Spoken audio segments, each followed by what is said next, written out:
Bata pa lang ako, namulat na ako sa kahirapan.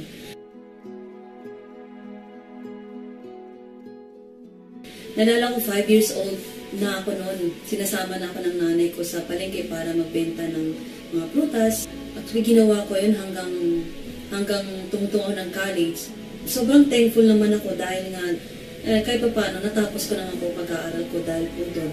Nung nagtatrabaho na ako, nakaka-discourage kasi nga, yung ina-expect ko na makapagbigay ako ng sapat na halaga kinananay, hindi ko nagawa yun. Kasi sobrang late ng sinasahod ko that time.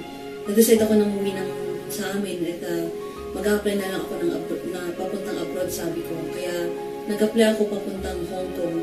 Nung nasa abroad na ako, excited kasi makakatulong talaga ako sa family ko. Makapagbigay na ako ng sapat na halaga sa nanay tatay ko. And then pangalawa yung sobrang malungkot kasi malayo ako sa family.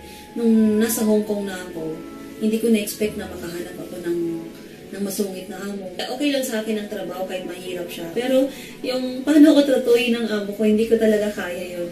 Sabi kong ganun, uwi na lang ako, maghanap na lang ako ng trabaho.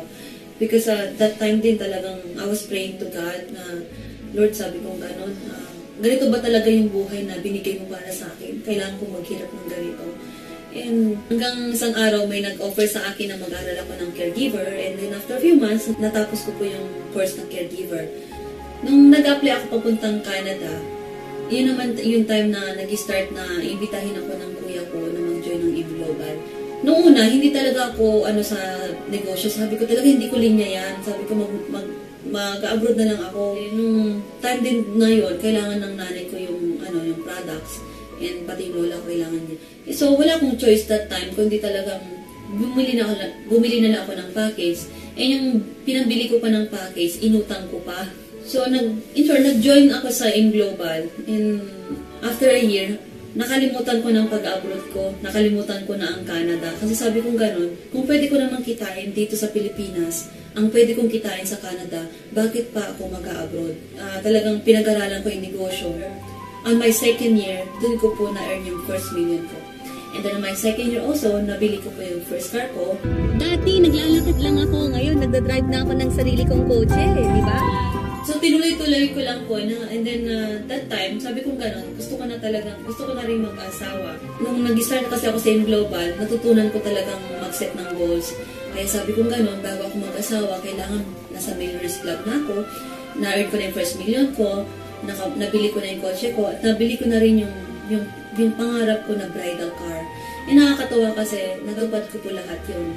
And sobrang thankful ako kasi hindi lang sobra-sobra yung blessing kasi nakapag-asawa rin ako ng napakabait at napaka-supportive. And yun ang one of the best gift na na-receive ko kay Lord. You never have to be a super wife or a super mom in our marriage. I only ask that you just be yourself. So, nakakatawa nung nag-decide kami mag-asawa na gawin ang E-Global together dito sa Pilipinas. Nung pabalik ako ng Pilipinas, nung nagtrabaho ako sa Hong Kong, sabi kong gano'n, babalik ako ng Hong Kong hindi para magtrabaho, kundi mag-travel na lang. At yun po, nakakatawa kasi dito po sa E-Global, nakamit ko po yun. Ilang beses na po akong pabalik-balik po sa Hong Kong. Hindi lang po sa Hong Kong, kundi nag-travel na rin po kami sa Singapore, sa Malaysia, sa Indonesia.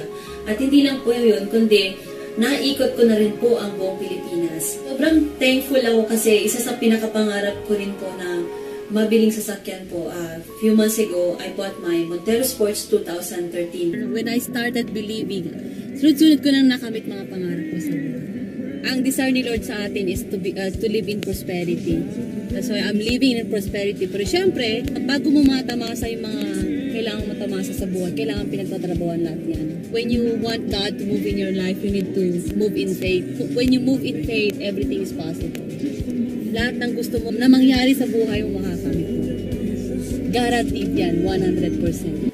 At hindi lang po yun, nakabili po ako ng bahay ko sa Camellia a month ago. Isa sa pinakagustong-gusto ko po rito yung buong family po kami na ginagawa po itong negosyong ito. Nakakatuwa kasi 5 po kami magkakapatid na may kanya-kanya na rin pong sasakyan. Napatunayan ko na hindi lang po pala pag-abroad ang kasagutan para makamit natin ang mga pangarap natin sa buhay.